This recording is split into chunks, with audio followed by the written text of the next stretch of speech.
Hey everyone, Henderson here, going over the Leisure Lifestyle Through History project, and this is my presentation. We're going to kind of briefly go over a little bit of history about the culture that I had. I ended up having the Ottoman Empire culture. Very interesting one. This empire spanning over about 600 to 800 years. So very interesting.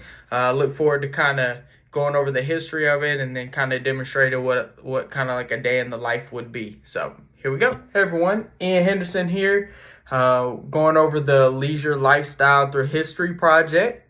I was fortunate enough to be able to go through the Ottoman Empire. This culture was very, very unique. One of the longest lasting, cultures, spanning out about 600 to 800 years. So, had a lot to do with it. We're going to kind of go into a little bit of the history of it and the rise and the fall of it, and then, jump straight into like what a day in the life, living in that time period would be. All right, so kind of a start, the origin of the Ottoman Empire started with a guy named Osman. Osman was a leader of a Turkish tribe. He founded the Ottoman Empire in 1299. This kind of labeled him as the first sultan, and sultans were the chief leaders, the highest one up, and kind of the sultan gave religious and political authority over all the people. And so moving on to some of the origins of the Ottoman Empire kind of started with a guy named Osman. Osman was a leader of a Turkish tribe at the time, and he actually founded the Ottoman Empire in 1299. Osman was then labeled as what they call a sultan. A sultan is, a chief leader over this whole, group of people. A sultan was the highest one up. And he really gave religious and political, kind of authority over, all the people within that, culture. So the rise of the Ottoman Empire kind of occurred when, Osman was able to kind of expand his territory under, a formal type of government. And that happened, he's able to expand territory over about, 150 years. And then in 1453, the new Sultan, Mehmed II, led the Ottomans into the city of Constantinople. And he captured it, which ended, a 1,000-year reign of the Byzantine Empire. They renamed the city Istanbul. Instead of, Constantinople, they renamed it Istanbul. And, that became the capital city of the Ottoman Empire at the time. This city, Istanbul, became the, kind of the Mecca and the dominant, international trade, slash, culture center. And, that lasted for, another 50 years. And Mehmed died in 1481 during this rise. The rise actually continued. And, 40 years later from, 1483, became the most dominant time in Ottoman Empire history. From 1520 to about 1566, there was a sultan by the name of Suleiman, and during his reign, the time was just with great power, stability, wealth, was very prominent within the Ottoman Empire. This allowed them to, really expand into Europe, and they conquered, 17 plus regions throughout Europe. Some of those, including Turkey, Greece, Egypt, Hungary, Macedonia, Romania, Serbia, Bosnia, Palestine, Lebanon, and there's probably definitely a couple that I'm missing, but they were able to really conquer a lot of Europe at the time through this period. So with the rise of things, there's always a fall, right? And so the first 300-400 years, 300-400-500 years was really good for the Ottoman Empire. But starting in the 1600s, the military of the Ottomans started to lose a lot of power in Europe.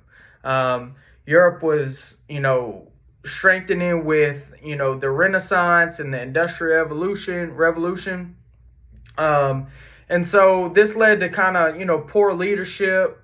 And then the trade from the Americans and, throughout India really kind of weakened, the power of the Ottoman Empire, because the Ottoman Empire was the, dominant trade center there in Istanbul. So throughout the next, kind of 100 plus years, this trend remained the same, and the Ottomans would, see land kind of that they went into Europe and got. All of this land was being stripped back away, due to, revolts, wars, other, countries going through things like Renaissances and industrial revolutions.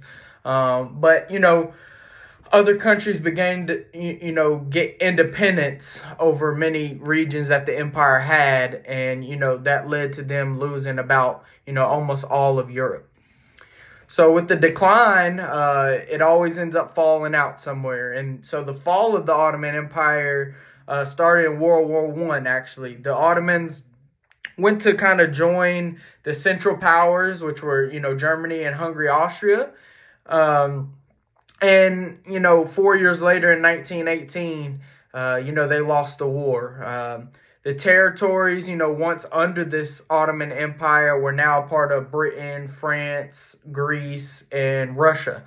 And so, there was still, the name was still there. And, by about 1922, the last life of the Ottoman Empire was eliminated when the Turkey Republic, took over the name of Ottomans and what a sultan is and everything like that. So the last known real, name of an Ottoman Empire, or the, use of the language, was in 1922, right before the Turkey Republic really eliminated it. So now that we understand a little bit of the history, we're going to try to go into a day in the life of a person living in the Ottoman Empire on a daily basis. Now, an average person in the Ottoman Empire, it really depended on, social class, what your gender was, and your, what your profession and, where you really lived at.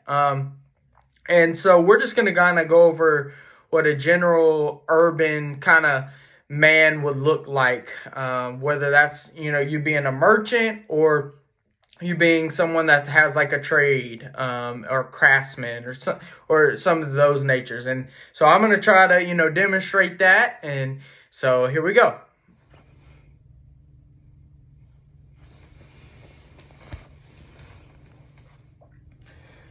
Now that we're all woken up, we can finally get dressed. The Ottoman Empire men wore things like wool and things, long type items that were like wool, cotton-ish things. So that's what we're going to put on today. The first thing we're going to do is go into the local mosque.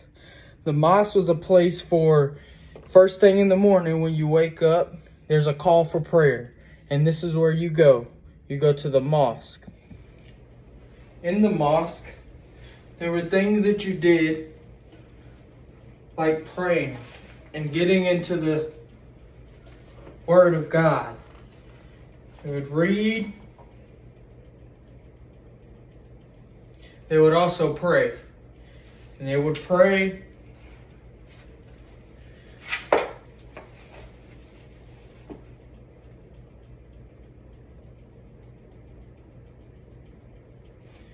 After they prayed, they would move on with their daily tasks. After our morning prayer, we would head down to get breakfast. Breakfast during this time would include things like bread, things like cheese, also olives, fruit was really good for breakfast. And then you also had your tea. So we drink tea, eat bread with cheese. In the workshop, we work with tools and building stuff. With being a craftsman, we use tools with hammers. We use tools, with screws and nails, things like this. And, in today's day, drill would be just like a screwdriver. And a screwdriver, we would work with, putting wood together and things like that to build any type of thing. You think of a craftsman, you think of somebody that builds things. So we, use hammers, to hammer stuff. We can use drills and screwdrivers to put nails and pieces of wood, things like that. So after about 2 hours of that, we get to actually head on to the mid part of the day where we can eat lunch and also another part of prayer. After your work through the first half of the day, you would return to the mosque before lunch. In the mosque, we would return to our readings and our religious beliefs and our religious activities. Things like reading, things like praying, were all very important throughout the day. After being in the mosque for a midday time prayer, you would return for lunch. In this time, lunch would include more bread. So you have your bread, you would include more bread.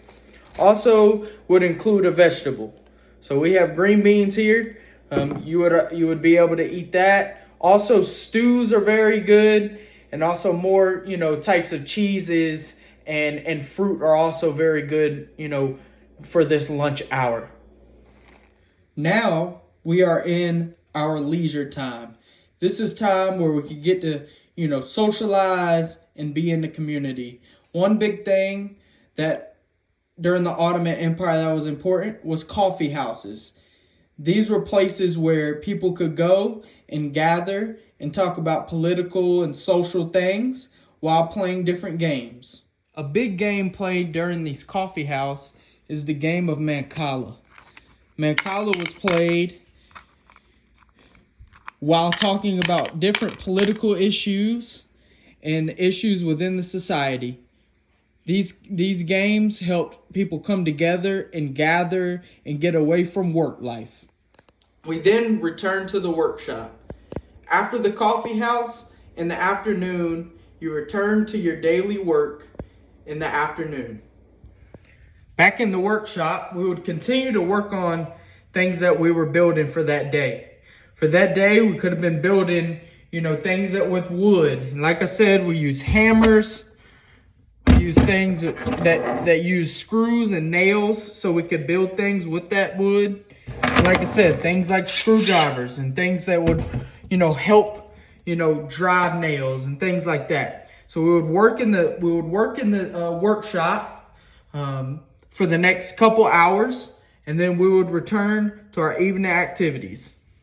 And at last, after a day of work is done, you would return to the mosque for a final prayer for the day. In the final prayer for the day, it's easy to explain that in this culture during the Ottoman Empire, your daily life was revolved around a daily prayer. And they would go to the mosque 3-4 times a day. And after each activity, you would visit the mosque for a daily prayer and religious activities.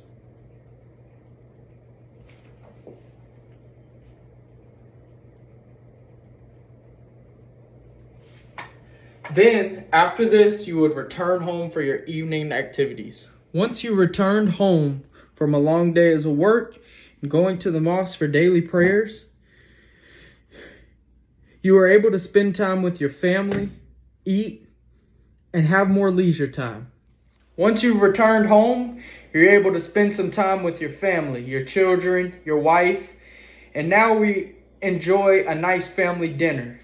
And dinner was the most, kind of valuable meal from what I found. You were able to, get, beef. Beef and meat were very important, and people could get it if they had, the means to get it. Another part of a dinner would be rice. Rice was also a good, thing that they would also eat a lot during this time period. Also, with another form of bread. Bread was very, very common when it came to either lunch, breakfast, or dinner. So this time was used to kind of gather at the table after a long day and eat as a family. After dinner and family time, a man during this time would go extend to a more leisure time, closer to the evening. And after dinner, a lot of times men would go to the bathhouse. This is a place where you can relax and also socialize with other women. In the bathhouse, you would find many women, as this is where their socialization was. And if you didn't have a wife or anything like that, this would be a good place for you to try to come, find who that wife may be for you. This was a very good, again, social place for women primarily, but men also could come here, especially during the evenings, to really, mingle and try to find that significant other. Before returning to bed, they would do a final prayer.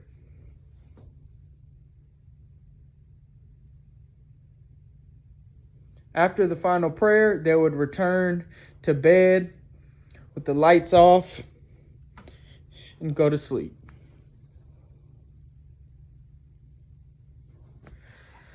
And there it is. After the day in the life of what I kind of can, demonstrate, there's a lot of other things within the Ottoman Empire that were also, available. There was different social classes, so not all social classes worked in the workshop, right? Some people worked in government, some people worked in different trade, like I said, with merchants. And so there was a lot of different avenues that men, could take. When we look at the mosque wasn't always just for prayer. Prayer was a daily ritual, but it was also a place for social welfare, and provided food and aid to those that, might not be able to have that access to it. Also, with the leisure time, I was able to kind of demonstrate what the coffee house and the bathhouse was all about. But, there was also a lot of sports involved. Horseback riding, archery, wrestling, hunting. But archery was definitely the most valued. Wrestling also had a very significant culture, just culture meaning because of the Kirkpinar, which the Kirkpinar was the oldest world wrestling tournament. So wrestling was very valued within this culture during, different leisure times. Another important part of the Ottoman Empire were different celebrations and holidays. This really had ties to the, Islamic traditions. You have your Ramadan, and at the end of that, Ramadan, they celebrated with, a big communal feast and prayer. And Ramadan is just, kind of like a month of fasting from, your daily life and your food and such things like that. So being able to celebrate with a feast and, prayer and just that social, social gathering. They also were big on circumcision festivals, imperial weddings. These were both public events that also included your food, your music, and dance as well. Now they also had a sultan accession ceremony. This was for when a new sultan became, that chief leader. This would also include a public gathering with feast, but also would include a parade, and this would include, military personnel. And also, something I thought that was very interesting was during these they would also give gifts to the poor, and it just was like a very positive communal ceremony. Lastly, from learning about the Ottoman Empire, and I think there's the value within the Ottoman leisure was that leisure was valued by two major things. One was for community and socialization, and then the other one was the spiritual well-being of everyone. And I think it's very prominent in, kind of how their daily life is. It's all revolved around that spiritual well-being, and also the community and the socialization within, your workday. Overall, from doing this project, learned a lot about the Ottoman Empire, and, just how leisure is, lived out through all of these different cultures. It's interesting to really, see how their daily lives were, and, how it, kind of can show a resemblance in today's world in some ways. So thank you.